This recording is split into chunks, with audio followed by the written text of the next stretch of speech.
राधे राधे दोस्तों, स्वागत है आप सभी का राधा रानी के छोटे से यूट्यूब चैनल पर। दोस्तों, आज हम बात करेंगे सावन के पहले सोमवार की। आप सभी को पता है सावन का महीना जो है शुरू हो चुका है और सभी जो महिलाएं हैं, जो पुरुष हैं, जो कि भोले बाबा के साथ भक्ति करते हैं, भोले बाबा की भक्ति में लीन रहते हैं, उनके लिए सावन का जो ये महीना होता है बहुत ही खास होता है, बहुत ही महत्वपूर्ण होता है।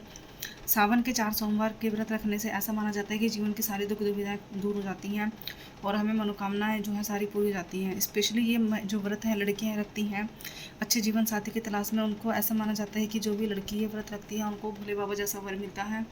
और शादीशुदा महिलाओं के लिए अगर उनकी शादीशुदा जीवन में कोई परेशानी चल रही होती है तो उनकी वो समस्याएँ दूर हो जाती हैं। तो देखो, आज हम बात करेंगे सावन के सोमवार की व्रत कथा की। मैंने आपको पहले भी बताया है, कोई भी जो व्रत होता है, कोई भी जो हमारी पूजा पाठ होती है, वह हमारी बिना कथा के अधूरी होती है। तो दोस्तों, सावन के पहले सोमवार की ये व्रत कथा है। व्रत कथा शुरू करते हैं। एक नगर में एक राजा रहता था। जो राजा था वह बहुत ही धनवान था, उसके पास बहुत पैसा सोना चांदी था, लेकिन उसके बावजूद भी वह बहुत परेशान रहता था क्योंकि उसको संतान ना थी। राजा के पास किसी चीज़ की कोई कमी नहीं थी, लेकिन सिर्फ उसको यही चिंता थी कि उसके बाद उसका जो ये वंश है कौन आगे बढ़ाएगा, जो उसकी प्रजा है उसको कौन संभालेगा, ये राजपाट कौन संभालेगा। राजा और राजा की जो पत्नी थे वह भोले बाबा की सच्ची भक्ति करते थे, भोले बाबा की भक्ति में लीन रहते थे। हर प्रतिदिन वह भोले बाबा को जल चढ़ा के आते थे, दोनों समय की पूजा करते थे, हर शिवरात्रि का व्रत रखते थे। मतलब भोले बाबा की भक्ति वह बहुत ही श्रद्धा से और बहुत ही सच्चे मन से करते थे।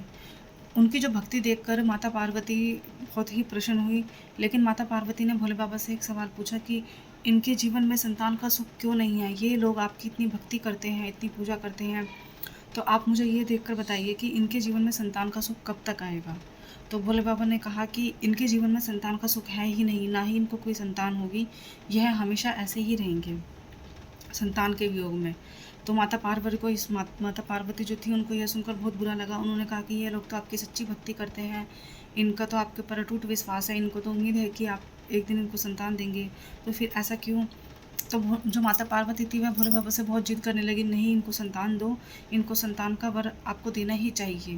तो भोलेनाथ ने जो था माता पार्वती की बातों में आकर और उनकी बातों से विवश होकर जो है ब्राह्मण को, जो राजा था नगर का, उसको संतान का सुख तो दे दिया था, लेकिन साथ में ये भी कहा कि इनका जो संतान होगी उसकी आयु सिर्फ 16 वर्ष ही रहेगी, वह 16 वर्ष तक ही जीवित रहेगा।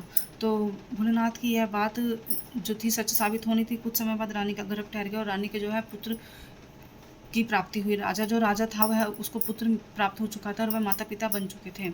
वह बहुत ही खुश हुए थे। उन्होंने अपने पूरे नगर में मिठाइयाँ बंटवाई थी, खूब ज़ोरों शोरों से बच्चे का नामकरण मुंडन करवाया था। उन्होंने अपने आसपास के गांव में भी मिठाइयाँ बंटवाई थी, पकवान खिलाए थे और उन सभी को भोजन पर अपने घर बुलाया था। तो जैसे कि दिन बढ़ते गए राजा का जब पुत्र 12 साल का हुआ तो राजा ने अपने पुत्र को उसके मामा के साथ शिक्षा ग्रहण करने के लिए भेज दिया था। तो राजा को ये बात अच्छी तरह पता थी उन सभी को कि हमारे जो पुत्र की आयु है वह सिर्फ 16 वर्ष की है। माता पार्वती ने उनको आशीर्वाद में पुत्र तो प्राप्त कराया था, लेकिन साथ में ये भी बताया था कि तुम्हारा पुत्र सिर्फ 16 साल तक ही जीवित रहेगा। तो राजा ने अपने पुत्र को शिक्षा ग्रहण करने के लिए उसके मामा के साथ भेज दिया। मामा भांजे दोनों ही आगे नगर की तरफ चल दिए शिक्षा ग्रहण करने के लिए। तो जहाँ भी वह रास्ते में रुकते थे भोजन करने के लिए, विश्राम करने के लिए, तो पहले दोनों मामा भांजे यज्ञ करते थे, पूजा पाठ करते थे, उसके बाद भोजन और फिर विश्राम करते थे। तो 2 से 3 जो नगर थे, गांव थे, वो ऐसे बीतते गए और कुछ दिनों बाद जैसे कि वह एक नगर में आराम करने के लिए रुके तो उनको पता लगा कि इस नगर का जो राजा है, आज उस राजा की बेटी का विवाह है। विवाह के समय जिस लड़के से राजा की बेटी का विवाह था, जो कि बारात लेकर जा रहे थे, लड़के का पिता और वह सब मामा और भांजे को रास्ते में मिले जिस समय वो यज्ञ कर रहे थे।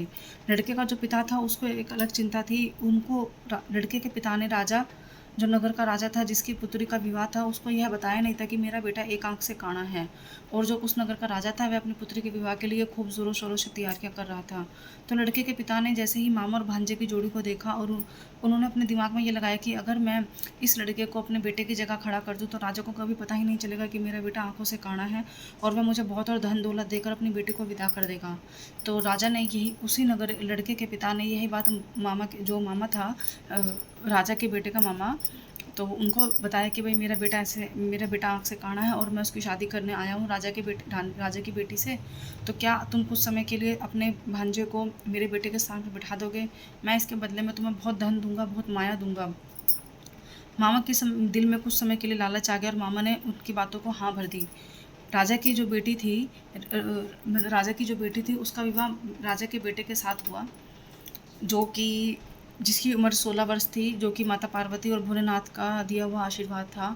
विवाह होने के बाद लेकिन जो राजा का बेटा था वह बहुत चतुर था। उसने लड़की के दुपट्टे में सारी कहानी लिख दी थी कि मैं तुम्हारा पति नहीं हूँ, मुझे तो सिर्फ कुछ समय के लिए यहाँ बिठाया हुआ है। तुम्हारा जो पति है वास्तव में आंखों से काना है और तुम्हारा जो जीवन है वो उसी के साथ बीतेगा। यह कहानी लिखकर जो राजा का बेटा था और उसका मामा था वह दोनों वहाँ से रवाना हो गए बहुत धन दौलत लेकर। लेकिन जब उसकी बेटी को यह कहानी बाद में पता लगी तो उसने अपने पिता के साथ इस बारे में ज़िक्र किया और उन्होंने राजा के बेटे को देखा कि ये तो वास्तव में ही आंखों से काना है और मेरा तो विवाह इसके साथ हुआ भी नहीं है। तो उन्होंने राजा को भगा दिया और अपनी बेटी को अपने पास ही रखा। जो लड़के का पिता था दूसरे नगर का राजा, उनको भगा दिया और अपनी बेटी को अपने पास ही रखा। साल बीतता गया, कुछ समय होते गए। राजा को जो बेटा था वह 16 वर्ष का हो चुका था और भगवान भोलेनाथ की जो भविष्यवाणी थी, जो उनका वर था वह सच्चा साबित होना था। और अचानक से ही 16 साल का होते ही जो राजा का पुत्र था वह मर चुका था।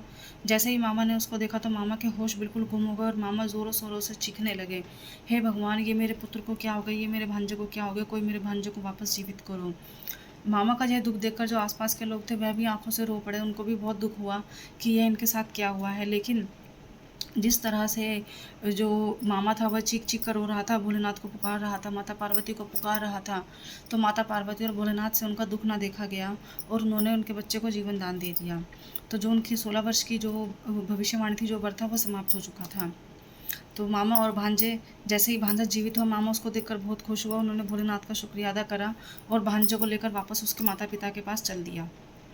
तो जैसे कि जो राजा थे, उनको पता लगा कि हमारा पुत्र वापस आ रहा है। पहली बात तो उनको ये था कि हमारा पुत्र 16 साल के बाद उसकी मृत्यु हो जाएगी, तो वह इस बात से बहुत दुखी थे। लेकिन जब उनको पता लगा कि इसकी मृत्यु हो तो चुकी थी लेकिन इसको वापस जीवन दान मिल गया है, तो वह बहुत खुश हुए। उन्होंने अपने बेटे की तैयारी बहुत ज़ोरों शोरों से करने लगे कि हमारा बेटा इतने सालों बाद वापस आ रहा है। तो मामा और भांजे जैसे ही शिक्षा ग्रहण कर कर चल दिए, रास्ते में वही गांव मिला उनको जिस गांव में उस लड़के की शादी हुई थी राजा की बेटी के साथ। तो उन्होंने फिर वहाँ पर यज्ञ करने और विश्राम करने के लिए स्थान चुना। भोजन खाया, यज्ञ करा, विश्राम करा, पंडितों को दान दक्षिणा दी, गरीबों को भोजन खिलाया, जानवरों को भोजन खिलाया और उसके बाद खुद भोजन करके आराम किया। तो जो नगर का राजा था वह मामा और भांजे को पहचान गया था कि ये वही मामा और भांजे हैं जिस लड़के ने मेरी बेटी के साथ शादी की थी। तो राजा ने उनको अच्छे से विश्राम करने दिया, लेकिन जब वो उठे अपनी नींद से तो राजा उनको अपने महल लेके गया। महल में उनका खूब स्वागत किया, खूब अच्छे से खाना वाना खिलाया, खूब अच्छे से महल में उनका आवागमन किया एक रिश्तेदारी की तरह। और उसके बाद उनसे पूछा कि तुम वही लड़के हो जिसने मेरी पुत्री से शादी करी थी। तो राजा के बेटे ने तुरंत हाँ बोल दिया कि हाँ, मैंने ही शादी करी थी। राजा को बहुत खुशी हुई और मामा और भांजे के साथ राजा ने खुशी खुशी बहुत धन दौलत, पैसा, सोना चांदी देकर उस लड़के के साथ बिना सोचे समझे अपनी पुत्री को विदा कर दिया, ऐसा कहकर कि मेरी पुत्री का वास्तविक विवाह तुम्हारे साथ हुआ था, यह तुम्हारी ही जीवन साथी है, तुम्हारी ही अर्धांगिनी है। जबकि राजा को यह बात नहीं पता थी कि ये खुद एक राजा का बेटा है, खुद एक नगर के राजा का पुत्र है। तो राजा ने जो बहुत धन दौलत देकर अपनी बेटी को विदा कर दिया, जैसे कि हर पिता करता है, और वो अपने आगे गांव की तरफ चल दिए। जैसे ही राजा का गांव आया, उनके माता पिता बहुत खुश थे। पहली खुशी तो उनकी ये थी कि उनका बेटा जीवित हो चुका है, उनके बेटे को आगे जीवन दान मिल चुका है। दूसरी खुशी ये थी कि उनका बेटा जो है शादीशुदा हो चुका है। वे अपनी पुत्र वधू को देखने के लिए बहुत व्याकुल थे। राजा का बेटा अपने नगर में आया और राजा ने अपने बेटे का और अपनी पुत्र वधू का और साथ ही साथ उसके मामा का बहुत ज़ोरों शोरों से स्वागत किया। बहुत दूर दूर के गांव के लोगों को बुलाया, निमंत्रण दिया, खूब पकवान खिलाए, खूब मिठाई खिलाई, खूब मिठाई गरीबों में बांटी, दूर दूर के गाँव तक के लोगों के लिए मिठाई बंटवाई, जिससे कि राजा बहुत खुश हुआ। राजा ने की जो भक्ति थी, कहानी का जो अंत, जो कथा का शिक्षा होता है दोस्तों, यही होता है कि राजा ने और रानी ने सच्चे दिल से भोलेनाथ की भक्ति करी थी। उन्होंने भोलेनाथ से इच्छा नहीं मांगी थी कभी, लेकिन उनको यह था कि एक दिन भोलेनाथ उनको संतान का सुख देंगे और सारी चीज़ें उनके जीवन में अच्छी कर देंगे। तो ऐसा माना जाता है कि जो भी व्यक्ति सिर्फ सावन के सोमवार ही नहीं, प्रत्येक सोमवार का, हर सोमवार को, बल्कि हर रोज़ आपको भोलेनाथ की सेवा करनी चाहिए। भोलेनाथ के ऊपर एक जल चढ़ा कराना चाहिए, उसमें एक छोटा सा चावल का दाना आप डाल लीजिए। जल हमेशा तांबे के लोटे में ही चला कर आना चाहिए। और जैसे मान लो बहुत से लोग ऐसे होते हैं, नहीं हमारे पास फल नहीं है, फ्रूट नहीं नहीं है, हम इतना खर्चा नहीं कर सकते, आप कुछ मत कीजिए। अगर आपके मन में कोई श्रद्धा है ना, आप भोलेनाथ के मंदिर में जाइए, मंदिर की साफ़ सफाई करके आइए, मंदिर में झाड़ू पोछा लगा कर आइए। जो लोग मंदिर में गंदगी करके जा रहे हैं उनकी गंदगी को साफ़ कीजिए, गंदगी करने वालों को रोकिए। अगर आप भोलेनाथ के मंदिर में साफ़ सफाई भी करके आओगे ना, तो भी भोलेनाथ आपको सच्ची पूजा से स्वीकार कर लेंगे और आपको मनचाही इच्छा पूरी करते हैं। तो दोस्तों, सावन का ये महीना है, और जिन भी लोगों, ये महीना उनके लिए बहुत ख़ास है, जिन महिलाओं को संतान नहीं है, भोलेनाथ की पूरे महीना अच्छे से सेवा कीजिए, दिल से अपनी ये दुआ मांगिए कि भगवान, जैसे कि आप पूरी सृष्टि में हरियाली कर देते हो सावन के महीने में, ऐसे ही हमारी गोद में भी हरियाली कर दो, हमें भी संतान का सुख दो। कुछ ऐसे उपाय होते हैं, 5 बेलपत्र आपको भोलेनाथ के ऊपर चढ़ाकर आने हैं, हर सोमवार को शहद लगाकर शमी के पत्ते चढ़ाकर आइए। भोलेनाथ के साथ साथ आप पूरे सावन के महीने में बेलपत्र की पूजा कीजिए।